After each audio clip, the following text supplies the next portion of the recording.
신에게 아직 12척의 배가 있사오니 정유재란 때 이순신 장군이 7,000량 해전에서 패한 수군, 완전히 괴멸되었던 수군을 인도받았는데 이제 곧 10배가 넘는 왜군을 맞서 싸워야 하는 상황을 앞에 두고 임금에게 올린 장계의 내용입니다. 모든 희망이 사라진 것처럼 보일 때도 투지를 가지고 그 신락 같은 희망 살려가겠다는 의지를 말할 때 자주 인용되는 유명한 말입니다. 그런데 이 장계에 중요한 말이 하나 더 있습니다. 전선이 비록 적으나, 싸우는 배 말하는 거죠. 미천한 신이 아직 죽지 않았으니 적들이 감히 우리를 업신여기지 못할 것입니다. 그래서 이 장계의 내용을 요약하는 말 두 마디, 상유십이 미신불사. 그래도 아직 12척의 배가 있으며 미천한 신이 죽지 않았기에, 여러분, 이순신이 말하는 우리에게 아직 희망이 있습니다, 아직 포기할 때가 아닙니다 라고 할 때에 두 개의 조건이 있습니다.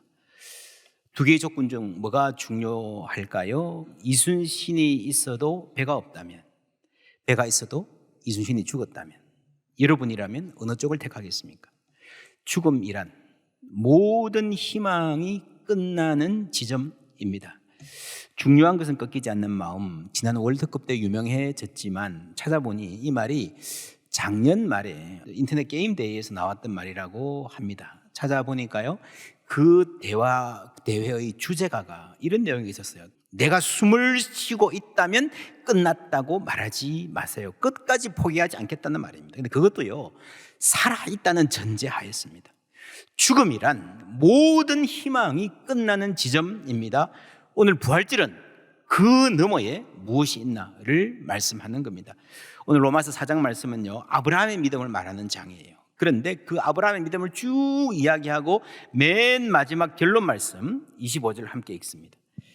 예수는 우리가 범죄한 것 때문에 내줌이 되고 또한 우리를 의롭다 하시기 위하여 살아나셨느니라. 아멘. 아브라함의 믿음의 결론이 부활, 살아나셨느니라. 예수가 살아나셨다라는 말입니다. 4장 3절에 보면요, 성경이 무엇을 말하느냐, 아브라함이 하나님을 믿음에 그것이 그에게 의로 여겨진 바 되었느니라 라는 말은 창세기 15장 6절의 인용입니다. 그래서 창세기 15장과 로마서 4장 이렇게 긴밀히 연결되고 있습니다. 아브라함의 믿음은 모든 그리스도인이 가질 믿음의 모범으로 제시되고 있습니다. 아브라함이 어떤 하나님을 믿었습니까?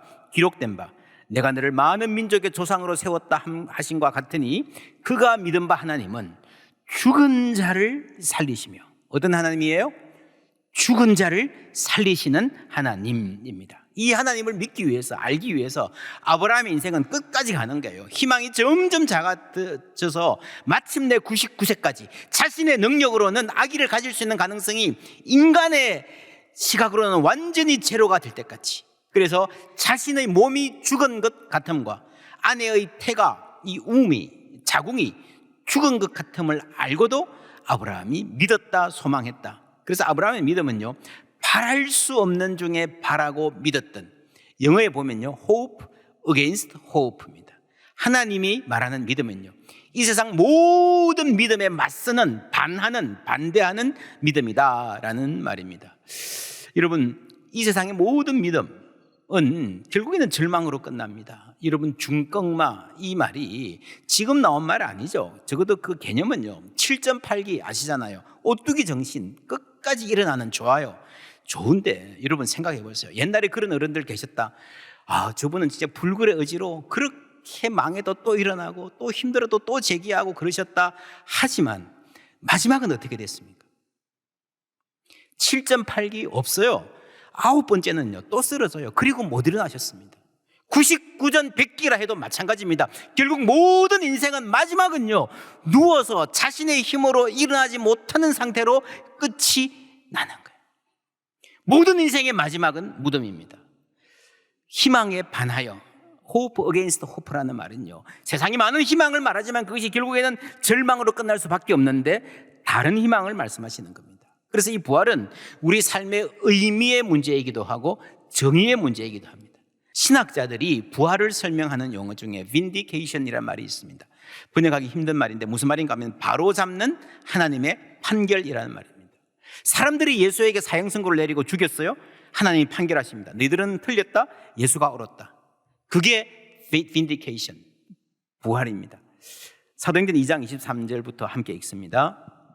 그가 하나님께서 정하신 뜻과 미리 아신 대로 내준 바 되었거늘 너희가 법 없는 자들의 손을 빌려 못 박아 죽였으나 하나님께서 그를 사망의 고통에서 풀어 살리셨으니 이는 그가 사망에 매여 있을 수 없었음이라. 너희들이 판결을 내리고 예수는 사형감이다, 예수를 죽였는데 하나님의 판단은 너희들이 틀렸다, 예수가 옳았다는 거예요. 여러분, 인간의 법정은 잘해봐야 at best 사후의 명예만 회복할 뿐입니다. 정신대 할머니들, 여러분 적절한 보상한다 그러지만 어떻게 정의로운 보상을 하겠어요? 이미 세상 다 지나갔는데 무엇을 한들 그 한많은 꽃다운 나이에 끌려가서 고생당했던 여러분 그 인생이 보상받을 수 있겠습니까? 인간의 법정에서 적절한 보상은 없습니다. 하나님의 법정은 너가 옳았다 말로만 할 것 아니라 죽은 자를 살리시고 새로운 생명을 주시는 줄 믿습니다. 그러니까 그게 복음인 거예요.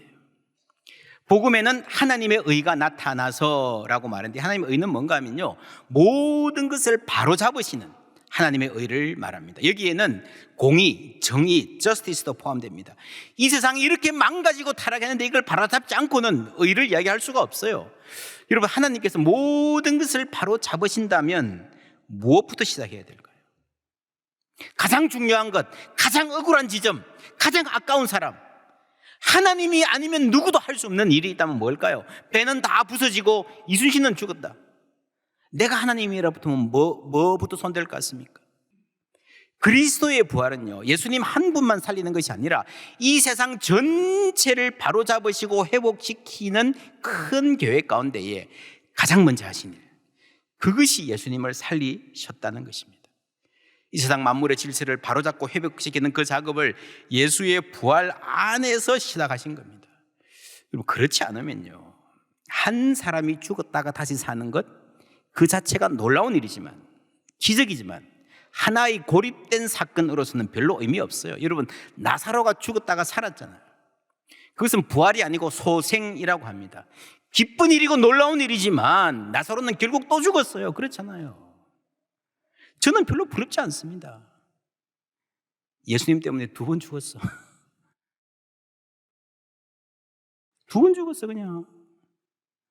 여러분, 나사로가 다시 살아난 그 삶은요, 영원토록 살도록 의도되지 않았습니다.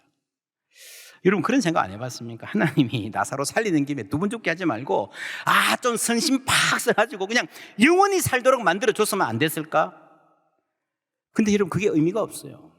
왜 의미가 없는지 요한복음 12장 9절부터 읽습니다. 유대인의 큰 무리가 예수께서 여기 계신 줄을 알고 오니 이는 예수만 보기 위함이 아니요 죽은 자 가운데서 살리신 나사로도 보려 함이로라. 대제사장들이 나사로까지 죽이려고 모의하니 나사로 때문에 많은 유대인이 가서 예수를 믿음이로라. 놀랍죠? 나사로까지 죽이려 했습니다. 나사로는 다시 살아났지만 또다시 자신을 죽이려 하는 악인들이 득실한 세상을 살아가야 합니다.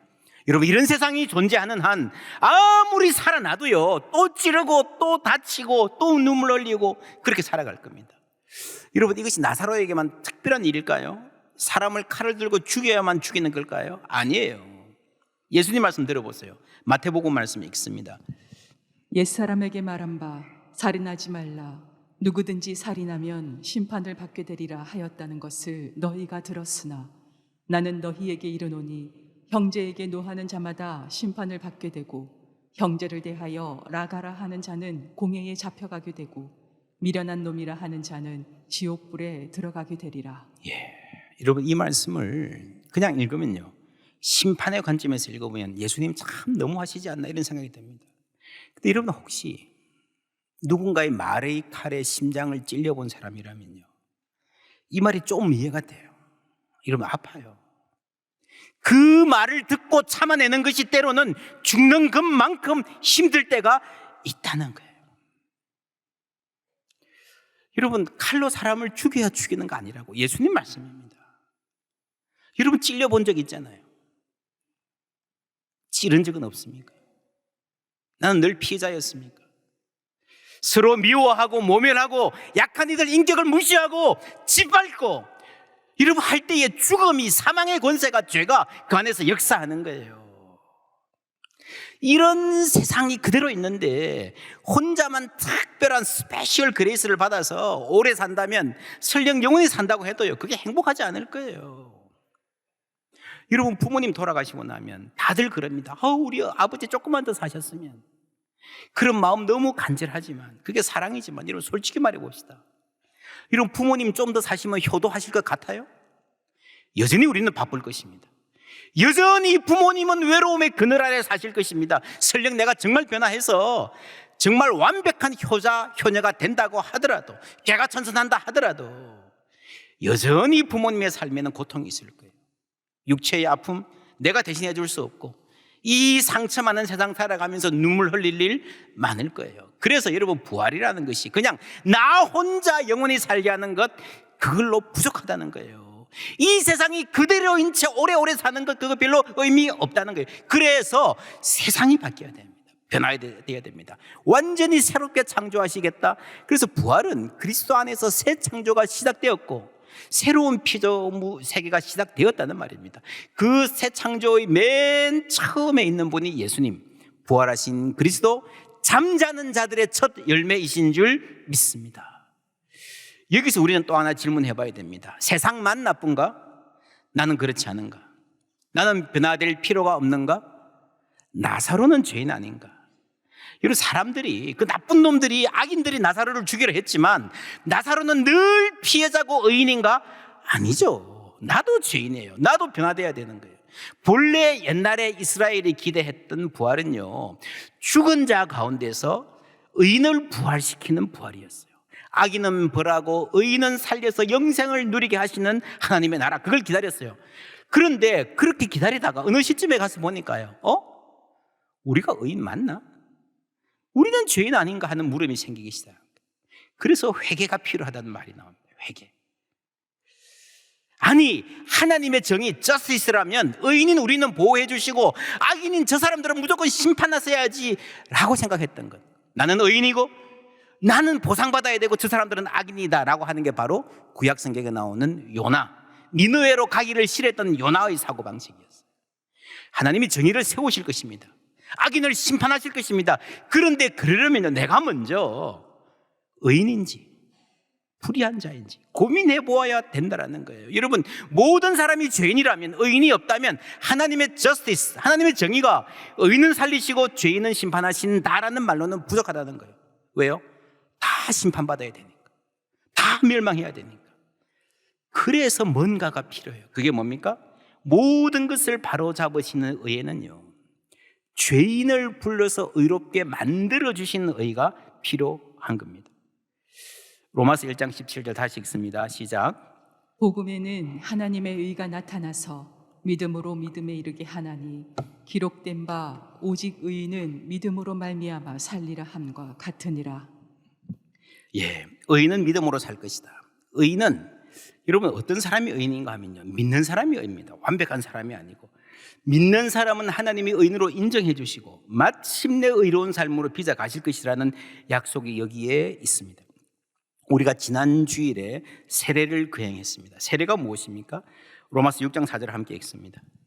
그러므로 우리가 그의 죽으심과 합하여 세례를 받음으로 그와 함께 장사되었나니 이는 아버지의 영광으로 말미암아 그리스도를 죽은 자 가운데서 살리심과 같이 우리로 또한 새 생명 가운데서 행하게 하려 함이라.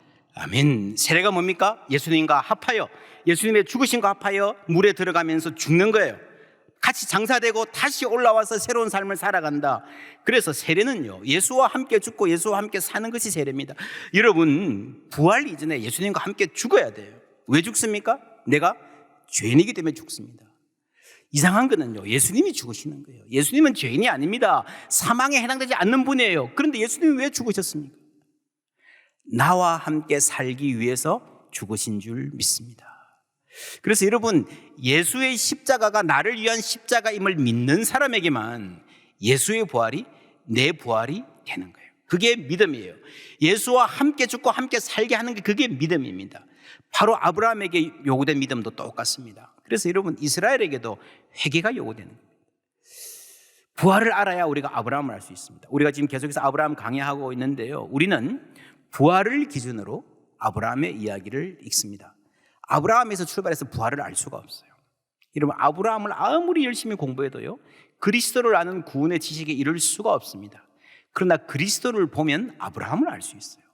교회를 핍박하던 청년 사울이 그랬습니다. 아브라함을 너무 잘 안다고 생각했어요. 근데 그리스도를 몰랐어요. 후에 알고 보니, 부활하신 그리스도를 만나고 보니 아브라함의 참뜻을 알게 되었어요. 아, 내가 지금까지 아브라함도 몰랐고 모세도 오해했구나. 그리스도의 부활과의 만남이 모든 것에 대한 눈을 뜨게 만드는 겁니다.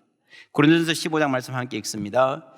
만일 죽은 자의 부활이 없으면 그리스도도 다시 살아나지 못하셨으리라.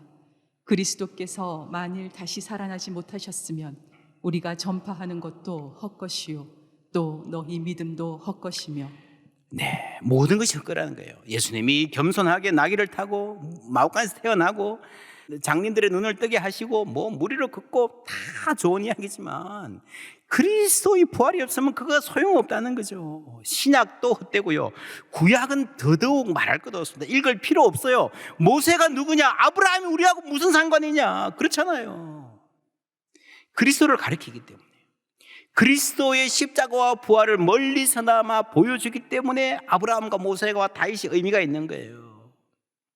회개하라. 그렇죠. 여러분, 그런데 회개가 필요한데 여러분 아십니까? 우리의 회개가 우리 죄를 없이 하지 못합니다. 우리의 죄를 없애는 분은 오직 하나님뿐이신 줄 믿습니다. 유대교는요, 욤키푸르 속죄일 예전에 이런 말을 합니다. 회개하면 엄한 판결이 내리지 않을 것이다.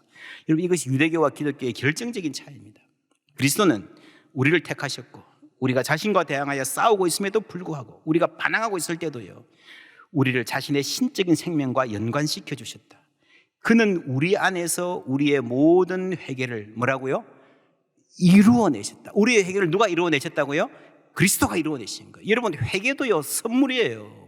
회개도 하나님이 회개할 수 있게 해주셔야 회개하는 거예요. 사람이 죽은 상태, 마른 뼈와 같은 상태예요. 그래서 하나님의 말씀을 알아들을 수도 없고 회개할 수는 더더욱 없어요.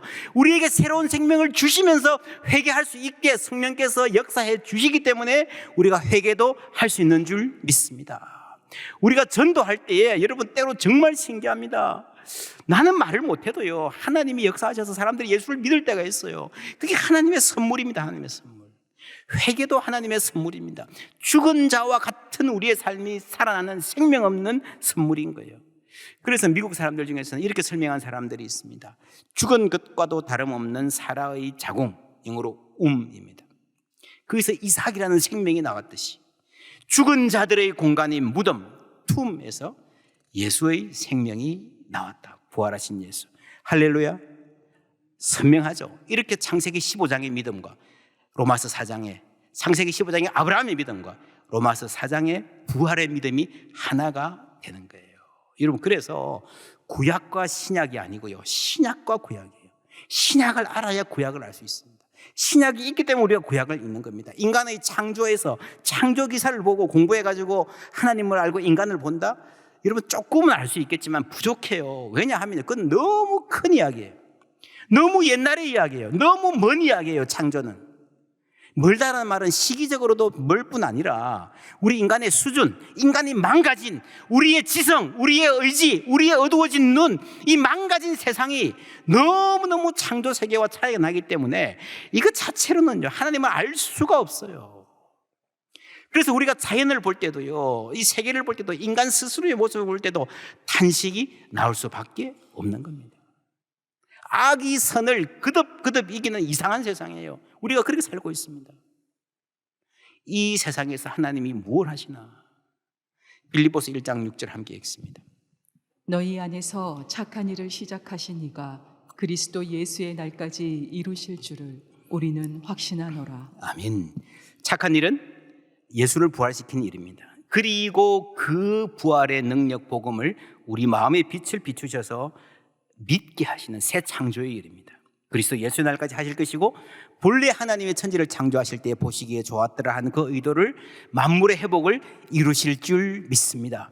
이 큰 이야기 안에, 이 큰 회복의 계획 안에 예수의 부활이 있고요, 우리의 칭의도 있고 성화도 있는 거예요. 우리 칭의 성화 자체가 그렇게 큰 게 아니에요. 그냥 조그만 이야기 하는 거예요.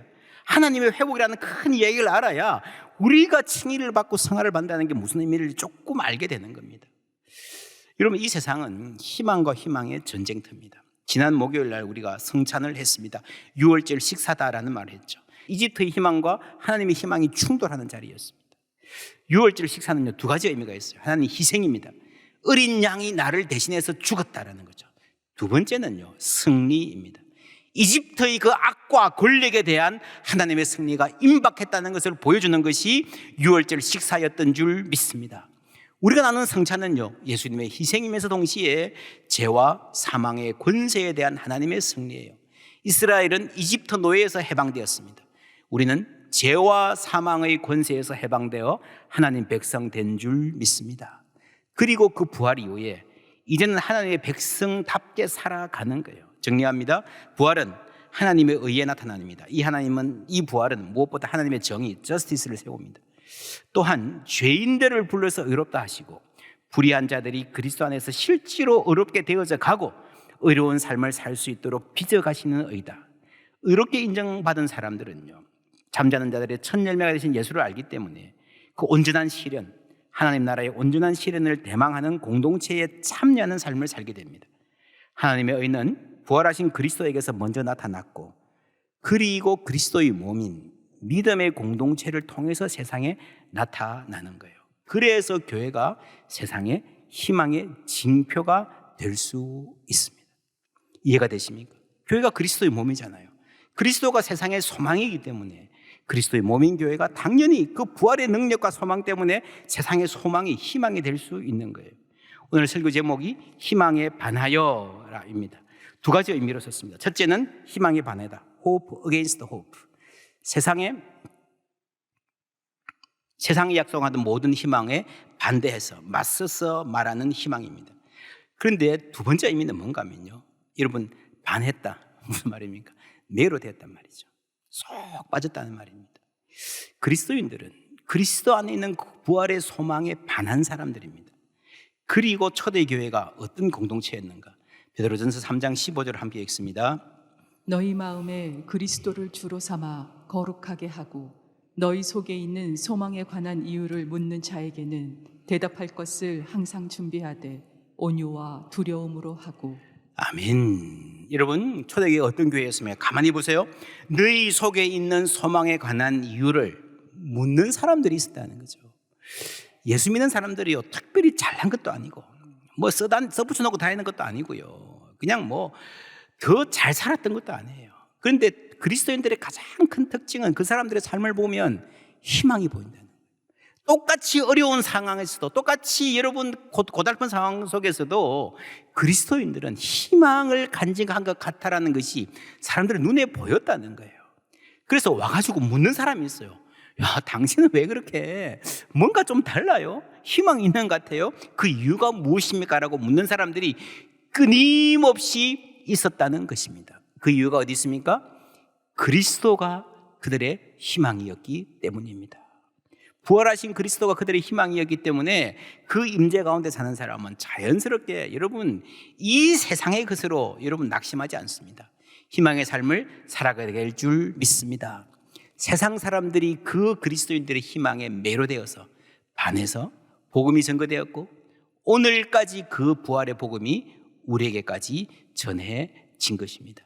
이 희망, 이 승리 우리의 것으로 삼고 살아가시는 복된 성도님들 다 되시기를 주님의 이름으로 축원합니다.